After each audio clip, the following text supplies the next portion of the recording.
It took me a little longer than a lot of other people to figure out that that's what I needed to do, but I feel like kind of in a way that it was sort of my destiny, just for lack of a better word. Like, I think I was meant to do it. I just didn't realize it until much later in life. Professions are handed down from generation to generation all the time. I mean, you have generations of mechanics, and this guy was a mechanic because his dad was a mechanic. Well, he was a mechanic because his grandfather was a mechanic. It's the same thing in our family. It's just that our chosen profession happens to be serving in the military. All my uncles on both sides of the family were in the service if they were old enough and able to go. My father was a Marine. He was the only Marine, I think, out of the group. I followed in the late 50s when I went in the Marine Corps, which I knew I would always go in the Marine Corps after seeing my father come home in World War II. My son from my first marriage was in the Marine Corps for 6 years. My daughter Jennifer is in the Navy at the moment, and that's probably the extent of the military involvement, other than on my wife's side of the family.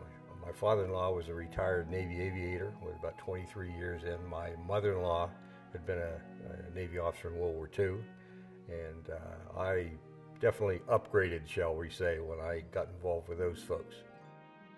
I joined in 1943. I was a senior in college and signed up in Raleigh, North Carolina. Was called up in September and sent to Smith College for 54 days, where I became an ensign. Well, I joined the Navy when I graduated from college, which was May of 1969. And of course, we were in the middle of the Vietnam War at that point. I received my nurse's pin, was commissioned into the Navy, and graduated from college all on the same day. I joined the Navy in May of 2005, and we were at war at the time. We were responding to, and probably still recovering from, what happened on September 11th. It was the thing to do. In that time, we had been attacked by the Japanese, and everybody was extremely patriotic. And women were doing things that they had never done before. They were driving trucks and buses and working in airplane plants and all sorts of factories. When my dad told us that he was going to retire, and I think I was about 14 or 15, so I decided that, well, if he wasn't going to be in the Navy, I was going to be in the Navy. So I decided that after my graduation from nursing school that I would join the Navy, and I did. And I'm thankful that my mother was in the Navy too, so I had no fear of going into the Navy. I mean, she did it. I can do it. Well, they could hardly miss military values in their childhood.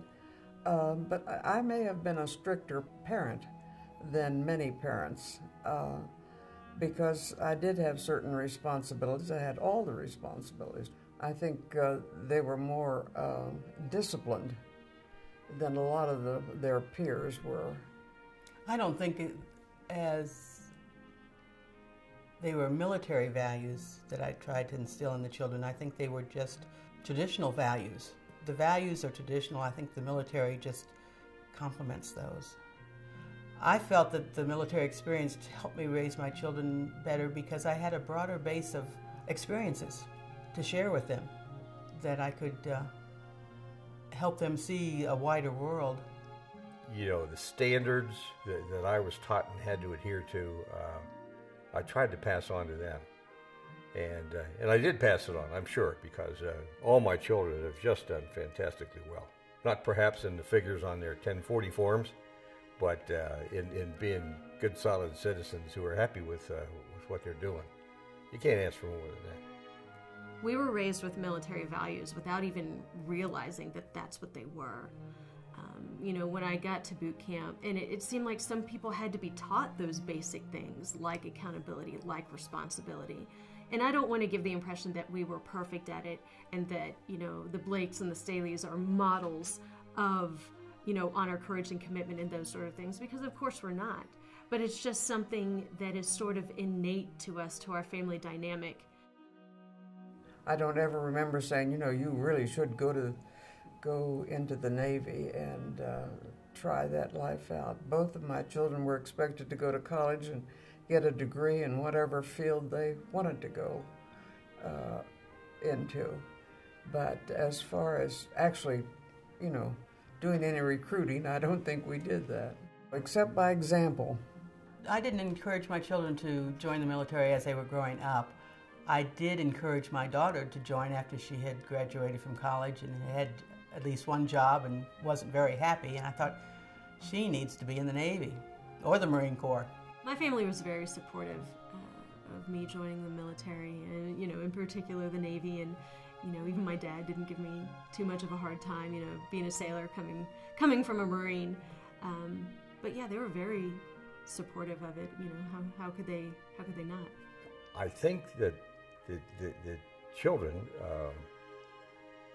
my wife as well as my children, both recognize the real value in the military association and the quality of people that we associated with. I could not have asked for anything better than my associations with folks in the military. I mean, Navy and Marine Corps. It probably helped me do right in my life, I think. I'm proud that my family has been willing to contribute to the common good, as you might say. I use the word proud a lot, but I am proud of the Navy, and I'm proud of our family role in it. I'm sure that other families have people in the military. I don't know, and I'm sure maybe even more than we do. But I'm very proud of our participation in the military in both branches of the service. 70% of the last 3 generations of my family joined the military. How does that happen? Well, I'm proud of that. I really am, and I probably don't give it as much appreciation as I should, simply because it fits in with the rest of our family culture. It really probably deserves more appreciation from me. But it's great. It's just super. Unusual. I mean, my mother-in-law wore combat boots. What can I say? Did she really?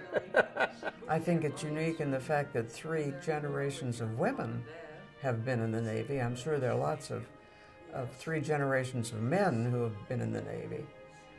We're all different in our military occupations, but we each provided service to our country, whether it be for 2 years or 4 years or a lifetime. Well, they're unique in the first place simply because the family serves the country. And there's only a very small percentage, I can't quote you a figure, but only a very small percentage of families that do provide sons and daughters to protect it. I hope that future generations of our family will look back on our service and be as proud as we are of doing it, and will want to do that too, and have the advantages of being in the military that we had.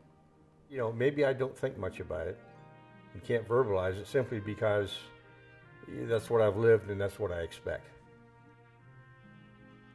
Wouldn't have it any other way. I have some nieces and nephews that are not old enough to join the military yet, and I don't know if they're going to. But I hope, whether or not they join the military, I hope that they look back and see that everything that everybody else has done, that it's something to be proud of, and that it's something to be admired, whether they choose to do it or not.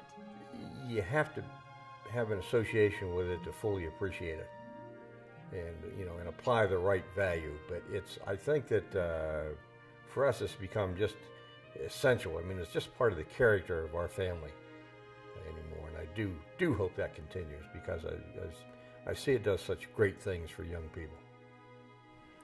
Well, I hope in the first place that they will be proud of it, and that they will in some way or another emulate it. Perhaps they will, perhaps they won't. That'll be up to them. I won't be here to gig them along. Of course, there are other ways of serving and doing things rather than joining the military. But if they do that, more power to them. I hope they enjoy it as much as I did.